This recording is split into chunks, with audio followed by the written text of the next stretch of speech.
என்ன மகா, இந்த வீட்டுக்குள்ள இதை விட மோசமான பிரச்சனை எல்லாம் வந்து அப்பெல்லாம் நீ எவ்வளவு தைரியமா இருப்ப. ஆனா இந்த விஷயத்துக்கு போய் நீ எவ்வளவு வருத்தப்படுற. எல்லாம் கூடி சீக்கிரமே சரியாயிடும். எப்படிங்க ஃப்ரீயா விட முடியும்? நீங்க என்ன பத்தி என்ன நினைச்சிட்டு இருக்கீங்க? நான் இந்த ஒரு விஷயத்துக்காக தான் வருத்தப்படுறேன்னு நினைக்கிறீங்க? இந்த வீட்ல இதுக்கு முன்னாடி எத்தனையோ தடவை ஆனா நாளே எப்படியாவது நான் மறந்துடுவேன் இருந்தோம். என்னால அதை தடுக்கவும் முடியல, சரி பண்ணவும் முடியல.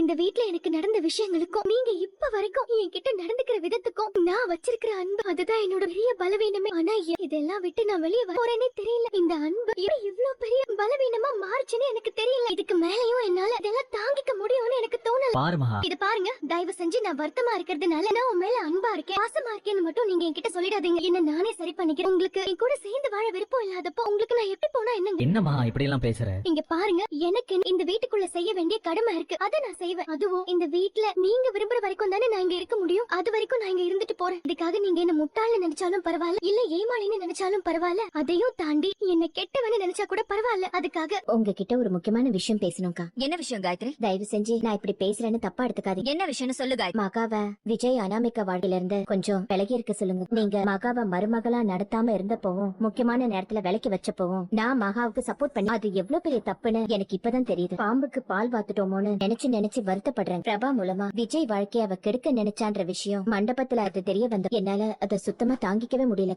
எப்படி பிளான் பண்ணி ஐஸ்வர்யா கௌதம்க்கு கல்யாணம் பண்ணி வச்சாலோ அதே மாதிரி விஜய் வாழ்க்கையும் கெடுக்கணும்னு தான் அவன் நினைக்கிறா. அதனாலதான்க்கா அவளை கொஞ்சம் தயவு செஞ்சு விலகி நிக்க சொல்லுங்க. விஜய் கிட்ட இத பத்தி பேசினா அவன் புரிஞ்சுக்கவே மாட்டேங்க. மகா மேல ரொம்ப மரியாதை வச்சிரு. அண்ணின்னு அவளை தலையில தூக்கி வச்சு ஆடிட்டு இருக்கான். அதனாலதான்க்கா மகா கிட்ட நீங்களே இந்த விஷயத்த சொல்லுங்கன்னு சொல்றேன். அது வந்து அம்மா ராஜலட்சுமி, வர வர இந்த வீட்டுக்குள்ள நடக்கிறதெல்லாம் பார்த்தா எனக்கு ரொம்ப பயமா இருக்கு ராஜலட்சுமி. இந்த குடும்பத்தோட நிலைமை என்ன ஆகுமோன்னு அவ சுத்தமா மாறிட்ட மாதிரி இருக்கு. அத நினைக்கும் போது எனக்கு எப்படி இருக்கு தெரியுமா? எப்பவுமே உங்ககிட்ட மரியாதையா பேசுற காயத்ரி, பூஜை அப்பவே உங்ககிட்ட நான் ஒரு விஷயத்த சொன்னேன். நம்மள சுத்தி என்ன நடந்தாலும் அதுக்கு நாமளும் ஒரு வகையில காரணம் தான். நீ மகாவை நடத்துற விதம் தான் காயத்ரியை இந்த அளவுக்கு பேச வச்சிருக்கு. மகாவை இனிமேலாவது ஒரேடியா வெறுத்து ஒதுக்காம அவளை மருமகளா ஏத்துக்க பழகுமா. நீ சொன்னது உண்மைதான் மகா. இந்த வீட்டுல வந்ததுக்கு அப்புறம் நீ அனுபவிச்ச சந்தோஷங்களை விட நீ பட்ட கஷ்டங்களும் அவமானங்களும் தான் அதிகம். என்னைக்குமே உன்னை பிடிக்கலன்னு நான் சொன்னதே இல்லை. உன் மேல எனக்கு நிறைய அன்பு இருக்கு மகா. ஆனா நான் காட்டுற அன்புக்கு வீட்டுல இருக்கிறவங்க எதிர்பார்க்கிற மாதிரி மனைவிங்கிற அர்த்தத்தை என்னால கொடுக்க முடியாது.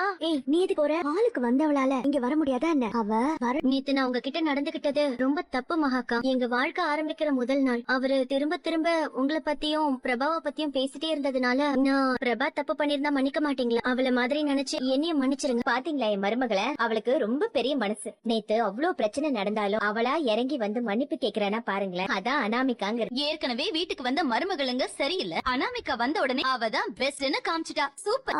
ஏற்கனவே வந்த மருமகள் எல்லாம் சரியில்லைனா ஓ நீங்களும் சரியில்லையா? நீங்களும் இந்த வீட்டுக்கு வந்த மருமக தானே? சும்மா கத்தாதீங்க. ஐஸ்வர்யா, நீ கொஞ்சம் அமைதியா இருக்கியா? விஜய், அனாமிகா, நீங்க ரெண்டு பேரும் நான் சொல்றத கேளு. இனிமே உங்க தனிப்பட்ட வாழ்க்கையில மகா தலையிட மாட்டேன். எந்த முடிவு எடுக்க மாட்டேன்.